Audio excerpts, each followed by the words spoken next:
আমারে যে কষ্ট দিছে, আমি প্রবাসে যে 23 বছর আমার তিলে তিলে জমানো টাকা, অনেক কষ্টের টাকা, অনেক দুঃখের টাকা, হে সিটারি বাটারি করি আমার সম্পদ, আমার তিলে তিলে ঘোরানোর সম্পদ, হে জালিতি করি রেস্ট্রি করে নিয়ে গেছে, জালিতি করে নামজারি করে এলাইছে। আমিও জানি না, যার নামে ভাড়াটিং দিয়েছি সে করতে পারে না, তাইলে ওর মনে জন্মেরও ঠিক নেই। ওর যদি জন্মের ঠিক থাকতো তাইলে আজকে মানুষের না হাহাকার করতো না তারা নিয়ে। তার কারণে জমাতের বদনামি হইতো না। তার কারণে এখন শত শত মানুষ আমার জানা মতন জমাতের বদনামি করে, জমাতের থুতু করে এই একটা লোকের কারণে। আসসালামু আলাইকুম প্রিয় দেশবাসী, আপনাদের মাধ্যমে একটা কথা জানাইতে চাই। আমি লক্ষ্মীপুর শহরে এক দালালের মাধ্যমে কত জমি খরিদ করছিলাম। দালাল হইল নুন নবী ফারুকি। সে একটা হাউজিং করছিল। ওই হাউজিংয়ের মাধ্যমে জনগণকে বলছিল যে আপনারা আঙুলাকে শরিকন জায়গা সম্মত কিনম, এটা বিক্রি করার পরে লাভ অংশ সবাই পাইবেন, এই কথা বলি আমাদের তো টাকা নিছে। টাকা নেওয়ার বছর 4 ভিতরে তারা অনেক জায়গা সম্মত কিনছে। কেনার পরে যখন আওয়ামী লীগের আমল, তখন তারা ফলানো লুকাই গেছে। কারো টাকাও দেয় না, কারো যোগাযোগও করে না। না করার সাথে আমি অনেক কষ্টে দেশে, আমি প্রবাসের থেকে আসছি। আসার পর আমি কয়েকদিন খুঁজি তারে আমি বাইর করছি। করার পরে কম্প্রোমাইজ হয়েছে তার সাথে, ঠিক আছে আমি টাকা দিতে পারতে না, এখানে জমি আছে জমি নেন। জমি দেখছি, দেখার পরে লাভ অংশ তো দূরের কথা, সে বলে এই জমির দাম 3,30,000 টাকা শতক। যাক, আমার 7.5 শতক জমি বুঝাই দিছে। আমার রেস্টুরেন্ট সহ গেছে 28 লক্ষ টাকা। 28 লক্ষ টাকা যাওয়ার পর আমি জমিটা রেস্টুরেন্ট করার পর আমি চলে গেছি দেশের থেকে। আমি সৌদি আরব আর কি দীর্ঘ 26 বছর, আমার খুব কষ্টের টাকা। পরে যখন 2020 সালে করোনা আসছে, তখন আমি খুব একটা হিবিজিবিত পড়ে গেছি।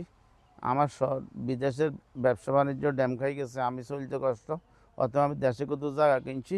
এই কারণে আমি হের কাছে ধারণা দিছি জমিটা আমি বিক্রি করিয়াম, আমার জমিটা নিয়ে যাও, নলে বিক্রি করে দাও। আমি 2 টাকা দামও চাই না। সে আমারে বলছে জমির দাম 18.5 লাখ টাকা, যে খরচ গেছে 28 লাখ টাকা, সে বলতেছে জমির দাম দিব 18.5 লাখ টাকা। মানে আমার বিপদ, আমি মানে গেছি। মানে যাওয়ার পরে হে কইতেছে আমরা তো চলে যাইবেন, তো এই জমি রেজিস্ট্রি করে দিব কে? আমি একজনের নামে পাওয়ার রাইটিং দিছি, হেরে উপস্থিত রাইখা আমারও বর্তমান হে জমিটা রেজিস্ট্রি করে দিব। হেউ তখন আমার টাকা দিছে 5 লাখ মাত্র। পরে আরও 3 ভাঙা দিয়ে দিছে 3.5 লাখ, মোট 8.5 লাখ টাকা। 1 বছরে 8.5 লাখ টাকা দেওয়ার পর আমার আর কোনো টাকা পয়সা দেয় না। আমি এর কাছে ফোন করি, হে আজকে এই বিবাদ, কাইলে এই বিবাদ, এগুলো দেখাইতে দেখাইতে আজকে দীর্ঘ অনেক বছর। এখন আমি গত 10 মাস আগে যে মুরব্বীরে পাওয়ার রেটিং দিছি, মুরব্বী বলছে আপনি আর্জেন্ট বাড়িতে আসেন, আপনি আসলে ভাঙে দিব এটা। সৌদি আরবের থেকে আসতে কত কষ্ট হঠাৎ করি সেটা আপনারা বুঝেন। আমি কিন্তু তাড়াতাড়ি দেশে আসছি, না আসলেও মেয়ে বলবো যে আপনারা তো বলছি ভাঙে দিব, আপনি আসেন না কেন? আমি আসছিলাম, আসার পর আমি 2 মাস ছুটি আসছি, সামতা করা যায়নি। হে নুনবী ফারুকি এটার সামতা করানো ধরা দেয় নাই। আজ এই বেজাল, কাল হি বেজাল কই আমার 2 মাস ছুটি শেষ হয়ে গেছে, আমি চলে গেছি। কিন্তু আমার সাথে 18.5 লাখ কত হয়েছে, আমি 1 টাকা দামও চাই না। তা আমার টোটালে দিয়েছে 8.5 লাখ, বাকি দিয়েছে 10 লাখ, আমার 9.5 লাখ টাকা লস। তারপরে আমি দেড়তে চলে গেছি এই গত 6 মাস আগে।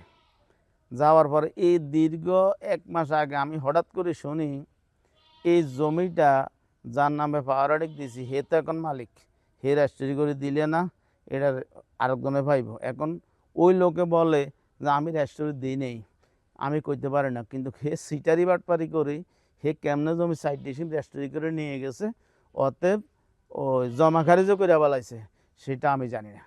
যখন আমার নলেজে এটা আসছে তখন আমি দুনিয়াতে আসছিলাম না কিরে এত কষ্টের টাকা আমি বাসায় যে 23টি বছর এত কষ্ট করি তো এ কীভাবে আমার জায়গা নিল ওই যার নামে পাহারাডিং দিচ্ছি সেও বলে আমি জানি না আমি এ কথা শুনি 6 মাসের ভিতরে 6 মাস হয়েছে গেছি যেন আমি 8 জন আবার দেশে আইতে বাধ্য হয়েছি আসার পরে খোঁজখবর নিলাম সত্য হে সাইটেশন বিক্রি করছে জমা খারিজ করে বলাইছে কিন্তু যে নামে ফায়ার সেও জানে না আমিও জানি না এখন এটা হলো একটা যখন চিন্তাধারা করছি মামলা মামলা করিয়ম বা যে কোনো কিছু করিয়ম এক পক্ষ দাঁড়াইছে এর শালা আর কে একজন দাঁড়ায় আমার যে মুরব্বী একজন এই মুরব্বীরও ধরছে যে যেটা করার কইরা ফেলাইছে যে ভুল করার কইরা ফেলাইছে তাই এখন এটা আমরা সামদা করে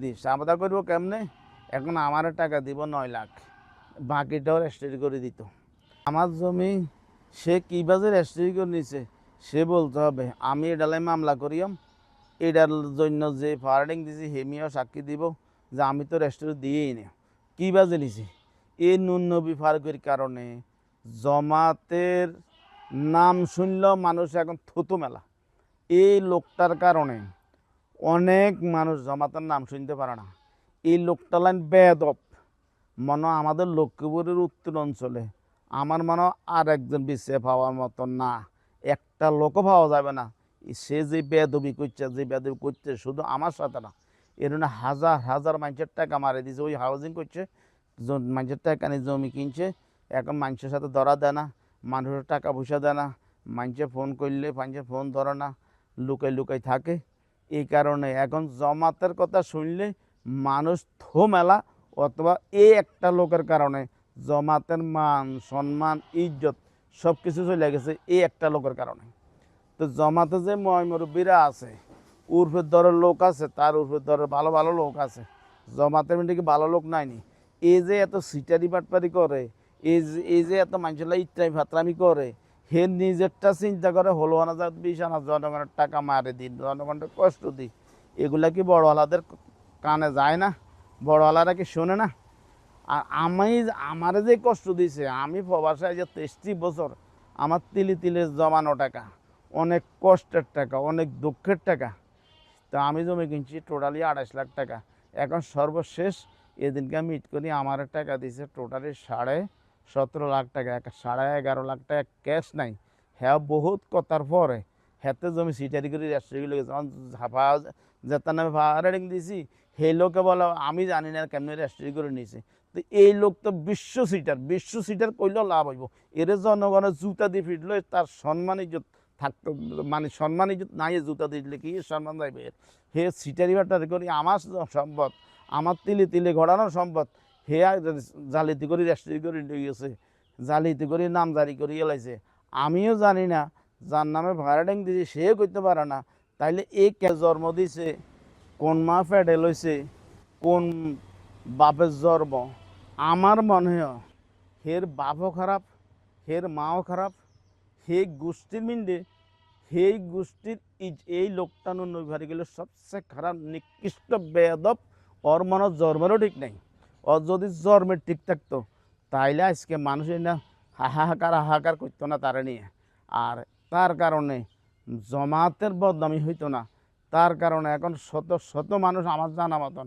জমাতের বদনামি করে জমাতের থতো করে এই একটা লোকের কারণে এই একটা লোক এত বেয়াদবি করতেছে আর এত বেয়াদবি করছে এটা বলার মতো না যাইয়াত আমার সাথে কাজটা করছে আমার সম্পদ তিলে তিলে করানোর সম্পদ আমি প্রবাসে 23টি বছর কিন্তু হে আমার লগে জালিয়াতি করি আমার সম্পদ রেজিস্ট্রি করে লই গেছে এখন কোনো লাস্টে চাপ দিছি মুরব্বীরা তখন চাপ দিছে 900 করে আমার 28 লাখ টাকার জায়গায় লাস্ট পর্যন্ত এই গত সপ্তাহ আমার কষ্ট করি আমার টোটালি দিছে এই জন্য 17.5 লাখ ক্যাশ টাকা নাই 11.5 লাখ আমার তাইলে এ জন্মেরও ঠিক নাই এ জন্মও খারাপ এ যে জন্ম দিছে হেও খারাপ যে ফ্যাডে হয়েছে হেও খারাপ হে ঘরের পোলা পাইন এ সীমাহীন খারাপ এই খারাপের কারণে এই মানুষে জমাতে দেখতে পারে না জমাতের নাম শুনলে অনেকে গালি দেয় জমাতের নাম শুনলে মানুষের থুতো করে খালি একমাত্র এই একটা লোকের কারণে এই একটা লোকে আজ জমাতের ক্ষতি করার মূল কারণ নইলে জমাতের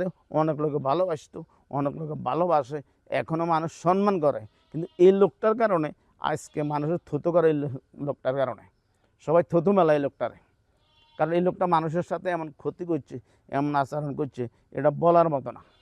যে প্রমাণ আমি ভগবান, আমি 23টা বছর প্রবাস করি, আমি যে কষ্ট করছি, তিলে তিলে গড়ানো টাকা দিয়ে সম্পদ কিনছি, আমার ভবিষ্যৎ আর বাল বাচ্চার উপকার হবে, আমি যখন দেশে চলে যাই আমার একটু সঞ্চয় হবে, সেই জায়গাটা এই সিটারি বাটপারি করে লইয়া গেল, সিটারি করে রেস্টুরি করলো। এখন কীভাবে রেস্টুরি করলো? তাতে আমার সম্পদ পাওয়ারে গেলা জানে না, আমি জানি না, সেই জায়গাটা কেমনে রেস্টুরি করে নামজারি করা লাইছে। তাইলে এয়ারলাইন বেয়াদব, এয়ারলাইন সিটার আসেনি কোনো একটা লোকে ফামা দিতে মিলে লক্ষ্মীপুর উত্তর অঞ্চল এয়ারলাইন বেয়াদব লোক আর আছে, এয়ারলাইন বেয়াদব লোক আছে। আর এটা আমার মনে হয় না আর একজন পিছিয়ে পাওয়া যাইব, কারণ জায়গা সম্পত্তির হিসাব করলে বড় কঠিন হিসাব, কিন্তু হেঁটে হেঁটে জালিতি করে রেস্টুরি করে এলাইছে, নামজারি করে এলাইছে, আমরা জানি না। তাহলে এই লোকটাকে মানুষ না জানোয়ার, আপনাদের আপনাদের কাছে ছেড়ে দিলাম। আপনারা জনগণ এই জিনিসটা একটু জানেন, শোনেন, এর ন্যূন বিভাগে যে কত নম্বর বেয়াদব আপনারা একটু শুনিলেন, আপনারা একটু জানিলেন, আপনারা একটু শোনেন যে এই লোকটা কত নম্বর বেয়াদব। এই কথা বলে এমন বাজার লাগান হের ওই দুধের তিতা আছে, তার মুখে কোনো তিতা নাই, তার মুখে মধু, কিন্তু আসলে মুখ হইলো তিতা।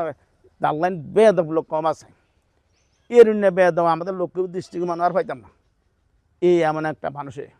আপনার স্বপ্নগুলো আকাশ ছুবে প্রবাসীর হেলিকপ্টারের মাধ্যমে। বিয়ে, জন্মদিন অথবা যে কোনো বিশেষ প্রয়োজনে হেলিকপ্টার ভাড়া করতে যোগাযোগ করুন স্ক্রিনে দেয়া নাম্বারে। প্রবাসীর হেলিকপ্টার, নিরাপদ ও সাশ্রয়ী বাহনের বিশ্বস্ত নাম।